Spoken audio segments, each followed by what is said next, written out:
I'm the developer of Linguistic Genomics, which was the first platform on which you could determine the intent of communication rather than the literal artifact of communication. But we've also used that technology for a number of other applications in defense and intelligence and finance, and most notably, in the early 2000s, my company was responsible for bringing down what was, at the time, one of the largest tax frauds in U.S. history.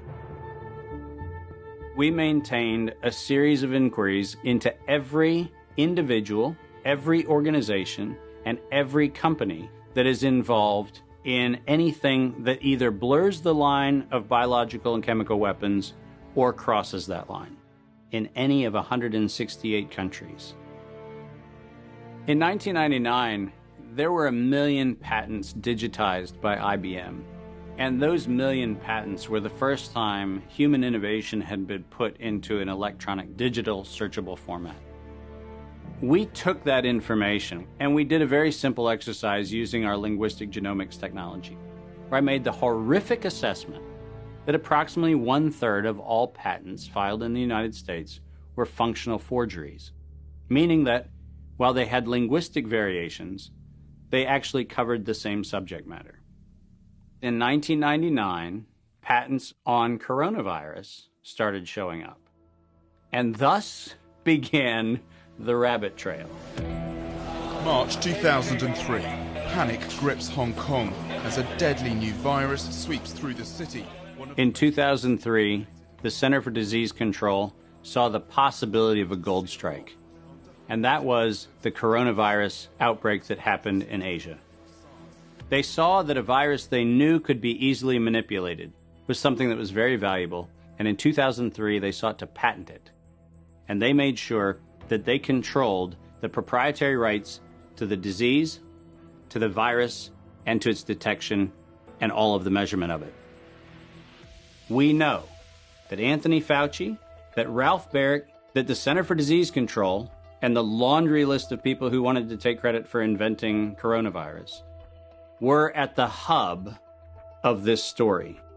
From 2003 to 2018, they controlled 100% of the cash flow that built the empire around the industrial complex of coronavirus. The World Health Organization has officially named the novel coronavirus the novel coronavirus outbreak. The World Health Organization has declared an international public health emergency.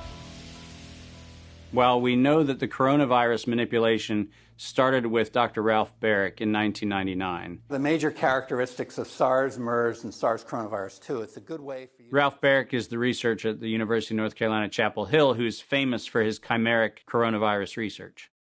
In 2002, there was a recognition that the coronavirus was seen as an exploitable mechanism for both good and ill. On April the 25th, 2003, the U.S. Center for Disease Control filed a patent on the coronavirus transmitted to humans. Under 35 U.S. Code Section 101, nature is prohibited from being patented. Either SARS coronavirus was manufactured, therefore making a patent on it legal, or it was natural, therefore making a patent on it illegal. If it was manufactured, it was a violation of biological and chemical weapons, treaties, and laws. If it was natural, filing a patent on it was illegal. In either outcome, both are illegal. In the spring of 2007, the CDC filed a petition with the Patent Office to keep their application confidential and private. They actually filed patents on not only the virus, but they also filed patents on its detection and a kit to measure it. Because of that CDC patent, they had the ability to control who was authorized and who was not authorized to make independent inquiries into coronavirus. You cannot look at the virus, you cannot measure it, you cannot develop a test kit for it. And by ultimately receiving the patents that constrained anyone from using it, they had the means, they had the motive, and most of all, they had the monetary gain from turning coronavirus from a pathogen to profit. Developing and owning a coronavirus vaccine has become a biotech arms race with political overtones. This vaccine gold rush is starting to bother me. Gold rush. Let's keep that in mind. And so somewhere between 2012 and 2013, something happened. The federal funding for research that was feeding into places like Harvard, Emory, University of North Carolina, Chapel Hill, that funding suddenly became impaired by something that happened at the NIH, where the NIH got this little tiny moment of clarity and said, I think something we're doing is wrong. And in 2013, the NIH said, gain-of-function research on coronavirus should be suspended. The National Institutes of Health had a moral and social and potentially legal reason to object to research. But the letters that were sent to the researchers essentially said, you are receiving notice that we're telling you to stop. And now on the bottom of the page, we're going to clarify what stop means. Keep going. But when the heat gets hot in 2014 and 15, what do? You offshore the research.